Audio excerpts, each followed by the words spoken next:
Olá, chegamos ao fim de mais um trimestre, mais uma lição da Escola Sabatina. Estivemos aqui estudando durante todo o trimestre esse livro, essa carta, esse sermão de Paulo tão importante, Hebreus. Tenho certeza de que você foi tremendamente enriquecido com esse estudo. Tenho certeza de que seu conhecimento a respeito dessa carta e também do Jesus apresentado nessa carta, o nosso sumo sacerdote no verdadeiro santuário celestial, foi ampliado. Eu espero que a sua relação com esse Jesus também tenha se aprofundado, sua comunhão com ele. Começaremos na próxima semana mais uma lição, e desta vez a de adultos trata do livro de Gênesis. Está imperdível esse estudo aqui. Realmente é uma riqueza. O autor, um especialista em Antigo Testamento, de origem judaica, Jacques Docan. E a lição de jovens tratará da carta de Tiago. Também o material está muito bom, muito rico, e quem sabe até a sugestão seja de que você estude as duas, por que não? A carta de Tiago e o livro de Gênesis. Será com certeza mais um trimestre enriquecedor. Vamos crescer muito em nosso conhecimento da palavra de Deus e do Deus da palavra. Eu vou usar de novo aqui, para recapitular a lição dessa semana, um texto, um pequeno texto que eu fiz para o site da lição jovem, a Contexto Bíblico. E o site é contextobiblico.com.br. Contexto é com M, né? Uma brincadeira com a palavra contexto. contextobiblico.com.br. Eu fiz um texto, uma reflexão sobre os pontos principais que podemos extrair do capítulo 13 do livro da carta de Hebreus, que é justamente o capítulo estudado essa semana. São conselhos bem práticos aqui. Paulo está já se despedindo de seus leitores, de sua audiência, digamos assim, e ele conclui então com essas orientações práticas para uma vida cristã de verdade, uma vida cristã genuína. É quase como se ele estivesse dizendo assim: irmãos, depois de tudo o que ouviram neste meu sermão, se viverem em comunhão com Cristo, que eu lhes apresentei aqui, vocês farão tudo o que eu lhes direi a seguir.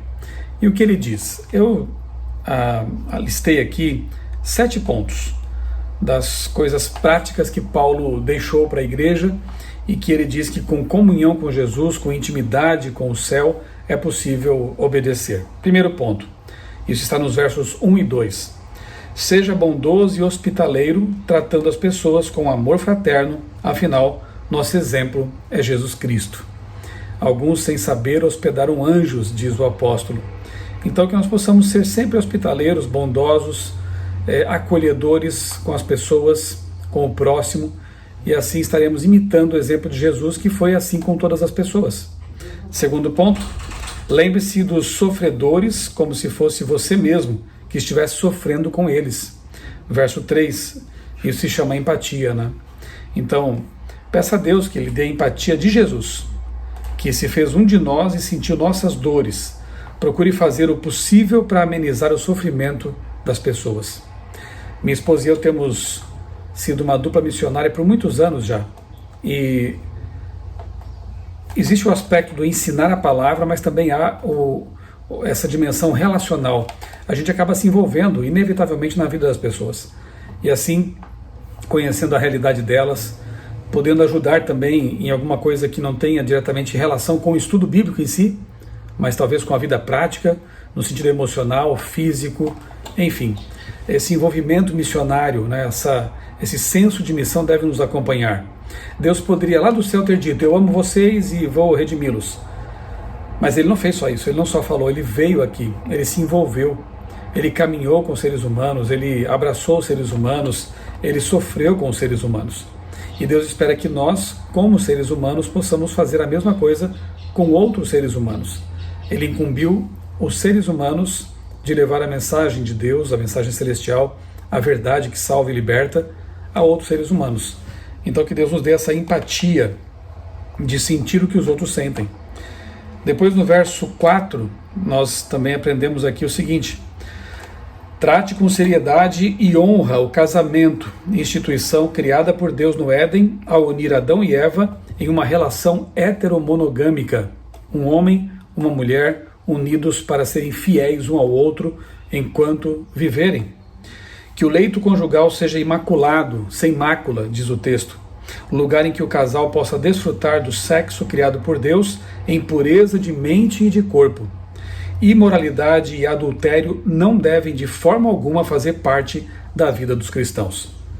Então é interessante estudar esse conceito que Paulo apresenta aqui, né? Que o leito conjugal seja sem mácula, que ali os dois casados, o homem e a mulher, se entreguem realmente um ao outro e que não haja nenhum tipo de pensamento, de conteúdo, nada externo a essa relação, nenhum tipo de impureza como pornografia, pensamentos adúlteros e coisas assim. Deus nos ajude a ser os casados puros e desfrutar em pureza daquilo que Deus criou para o bem da humanidade. O sábado e o casamento bíblico, eles vêm lá do Éden e sempre foram plano de Deus para o bem da humanidade. Aprendemos no quarto ponto aqui a não ser avarentos, é o verso 5, não seja avarento, mas grato por aquilo que Deus julga ser o melhor para você. Confie naquele que disse, de maneira nenhuma deixarei você, nunca, jamais o abandonarei. Isso não é um convite à indolência, à falta de planos para a vida, de boas ambições, de aspirações, não é isso. Mas é um convite para sermos contentes, satisfeitos com aquilo que Deus julgou por bem nos conceder. Isso ajudaria muitas pessoas a não ser cobiçosas, não ser gananciosas, não estar descontentes, né, com a vida, com a forma como estão vivendo. Então que Deus nos ajude a ter esse equilíbrio necessário. Ter projetos, sonhos, boas ambições, por outro lado, estar contentes com aquilo que Deus entende ser o melhor para a nossa vida. O quinto ponto, lembre-se dos seus líderes espirituais. Ore por eles e os respeite. Isso está ali no verso 7 e é muito importante, especialmente nessa época de tanta crítica, tanta suspeita de mal, maledicência. Como qualquer ser humano, os líderes também são falhos. Por isso mesmo, precisam das nossas orações. Só consegue entender devidamente o peso de um cargo aquele que o ocupa. Quanto aos maus líderes, e infelizmente também existem, aqueles que dão mau exemplo, que se valem de um cargo talvez para se beneficiar, enfim, quanto a esses, Deus dará um jeito neles, ou os corrigindo e os levando ao arrependimento, ou os afastando. Deus não se deixa escarnecer. Mas o que nos compete, como seres humanos, membros da igreja, é apoiar os bons líderes, é orar por eles, é oferecer nosso ombro quando precisam e oferecer também nossa disponibilidade, nossa disposição, nossa energia, nossas capacidades para trabalhar juntos. Sexto ponto, está ali nos versos 8 e 9, Jesus Cristo é o mesmo ontem, hoje e para sempre. Não se deixem levar por doutrinas diferentes e estranhas. Achei um verso muito interessante e muito apropriado para os nossos dias. Não aceite cristos deturpados e ideologizados. Não aceite doutrinas deturpadas e ideologizadas. Fique com o Jesus da Bíblia. É curioso ver pessoas dizendo coisas absurdas, como por exemplo, eu até gosto de Jesus, mas não da Bíblia. Eu sigo Jesus, não a Bíblia. Como assim? Qual Jesus você segue? O Jesus idealizado por espiritualistas, por políticos, por defensores de teologias sociais, ou o Jesus da Bíblia? O único Jesus verdadeiro que eu conheço é o que está revelado e se revelou nas páginas sagradas. João 5,39 diz, são elas mesmas que de mim testificam. A Bíblia fala de Cristo, a Bíblia revela Cristo desde o Gênesis até o Apocalipse. Então, para eu conhecer o Jesus verdadeiro e dizer que estou seguindo esse Jesus, eu preciso também conhecer a palavra de Deus, a Bíblia Sagrada. As doutrinas, Paulo aqui menciona doutrinas, né, são importantes. Você não pode ter uma religião sem doutrina.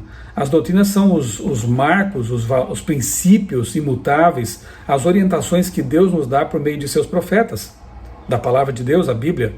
Isso são doutrinas. E por isso que Paulo diz, né? Não se deixem levar por doutrinas diferentes e estranhas. Diferentes em relação ao quê? Ao que está na palavra de Deus. A Bíblia sempre foi e sempre será a regra de fé e prática de um cristão verdadeiro. Então, se eu quero conhecer as doutrinas verdadeiras, eu preciso estudar a Bíblia, eu preciso conhecê-la, preciso ter intimidade com o texto sagrado, para não me deixar levar por doutrinas diferentes e estranhas. Quantas doutrinas estranhas têm surgido em nosso tempo? Heresias, distorções, pessoas que se dizem cristãs querendo trazer para o meio do cristianismo, das igrejas, inclusive na igreja adventista, conceitos panteístas, pagãos, de teologias que entendem que a Bíblia é ela apenas conteria a palavra de Deus e não seria a palavra de Deus. Conceitos e teologias que entendem que os primeiros capítulos de Gênesis seriam alegóricos, metafóricos, e não um relato factual e histórico. Adão e Eva não teriam existido, aquela conversa na árvore ali, a serpente, também seria apenas um mito, o relato da criação e da queda seriam apenas conteúdos registrados por pessoas que tinham ali uma vivência com Deus e resolveram escrever alguma coisa. Já vi pessoas, influenciadores, dizendo que a Bíblia não é a palavra de Deus, mas é a palavra de homens que andaram com Deus, como se fosse apenas ideias humanas. Isso tudo são doutrinas estranhas, são doutrinas corrompidas, que Deus não aprova e que infelizmente levam muitos para o caminho errado. Há muita gente hoje, como diz o mesmo apóstolo Paulo, dando ouvidos a mestres, segundo suas próprias paixões, tendo coceira nos ouvidos para querer ouvir coisas novas e desprezando a revelação clara de Deus na sua palavra. Nós precisamos ler mais a Bíblia com oração, para ter nossos pés bem firmados na verdade, e não nos deixar levar por esses lobos devoradores que surgem no meio do rebanho, querendo desviar as ovelhas de Deus. E o 7º ponto, não se esqueça de que nosso lar não é aqui. Verso 14. Somos peregrinos a caminho da pátria celestial. Somos embaixadores a serviço do reino de Deus. Vivemos sob as orientações do nosso rei. Imersos em uma cultura que nem sempre está de acordo com os valores que devem orientar nossa conduta. De fato, não podemos abraçar tudo que está aí na cultura que nos rodeia. Nós podemos adotar, sim, certos valores, certos conceitos da cultura, desde que eles passem no crivo da palavra de Deus, desde que eles estejam alinhados com a palavra de Deus. Aspectos culturais que não estão de acordo com a palavra de Deus, nós temos que descartar. Não podemos ser esponjas que absorvem tudo de forma irrefletida, sem considerar se aquilo ali tem valor ou não, se passa no crivo de Filipenses 4:8, por exemplo. Conteúdos midiáticos, por exemplo, será que isso que temos assistido, pelo que temos navegado, lido, é puro, amável, de boa fama, se há alguma virtude, louvor, verdade? Paulo diz, é isso que tem que ocupar o nosso pensamento, nossa mente. Então, lembremos de que nós estamos aqui de passagem, nós não somos deste mundo. Nós estamos neste mundo, somos peregrinos aqui, e a nossa pátria verdadeira, nosso reino verdadeiro, é aquele que Jesus trará consigo na sua segunda vinda. E se existe um reino, existe um rei também. Há muitas pessoas hoje que falam tanto em reino, o reino de Deus, nós temos que viver o reino, mas esquecem que o reino tem um rei, e esse rei estabeleceu normas, mandamentos, regras, doutrinas. Então não adianta querer ser súdito de um reino sem obedecer ao rei deste reino. E nós obedecemos ao nosso rei Jesus. É possível colocar tudo isso em prática? Todos esses 7 itens aqui? Sejamos honestos, né? Humanamente falando, não. É bastante difícil, complicado, se não impossível. Então o segredo para conseguir viver esses princípios com que Paulo encerra a sua carta, o seu sermão de Hebreus, está lá, o segredo, que não é segredo, na verdade está revelado, né? Está lá nos versos 20 e 21. Olha o que dizem esses versos. O Deus da paz aperfeiçoe vocês em todo o bem, para que possam fazer a vontade dele, que ele opere em nós o que é agradável diante dele. Que interessante, né? O Deus da paz, o nosso Deus Criador, é que deve operar em nós a sua vontade, o que é agradável para ele. Só conseguiremos fazer a vontade de Deus se ele operar em nós, agir através de nós, aperfeiçoar nosso caráter e dominar nossos pensamentos e impulsos, com a nossa aprovação, com a nossa submissão voluntária. Com o poder que vem do alto, seremos aquilo que Deus quer que sejamos. E descobriremos que isso é a melhor coisa que pode acontecer na vida de qualquer ser humano. Então nós podemos sim ser fiéis, obedecer a essas recomendações de Deus aqui, essas diretrizes que Deus nos dá em sua palavra. Mas só conseguiremos se Cristo habitar em nós. Se pudermos dizer como Paulo, não sou mais eu quem vive, Cristo vive em mim. Se Ele operar em nós o seu querer e o seu realizar segundo a sua boa vontade. Então o segredo para viver em conformidade com a vontade de Deus, do reino, é nos submetermos voluntariamente à vontade dEle. Não ser rebeldes, não ser insubmissos, mas submissos à vontade de Deus. E uma vez que nós façamos isso, nós então vamos alinhar nossa vida com a vontade de Deus e vamos perceber que, na verdade, isso é a melhor coisa que poderíamos fazer, porque estaremos vivendo de acordo com os planos do Criador da vida, aquele que quer o nosso melhor e sabe como nós devemos viver da melhor maneira possível neste mundo de pecado. Espero realmente que os conceitos que aprendemos aqui nesta lição, que tratou sobre o livro de Hebreus, possam ficar gravados em nossa mente, em nosso coração, sejam realmente diretrizes para a nossa vida, e que o próximo estudo, que tratará de Gênesis, a lição de adultos, e Tiago, a lição de jovens, nos enriqueça também, nos ajude a compreender as verdades do Rei do Reino, e assim possamos viver como cidadãos desse reino. Vamos orar? Amado Deus, bondoso Pai, muito obrigado, Senhor, por mais essa lição da Escola Sabatina. Obrigado por esse trimestre em que nós pudemos estudar e refletir sobre as verdades contidas na carta de Paulo aos Hebreus. Coloque em nosso coração e nossa mente, Senhor, essas verdades, que nós possamos nos pautar por elas, viver por elas, e que o Cristo, intercessor, sumo sacerdote do livro de Hebreus, seja o nosso grande amigo, e que nós possamos ter nossos pecados perdoados, possamos ser santificados por Ele e viver como cidadãos do reino de Deus, nos preparando e ajudando outros também a se preparar para o breve encontro com Jesus quando Ele vier nas nuvens dos céus. Nós oramos e pedimos essas coisas agradecidos, em nome dEle, o nosso Senhor e Salvador Jesus Cristo. Amém. Um grande abraço para você, Deus abençoe grandemente a sua vida e também a sua família.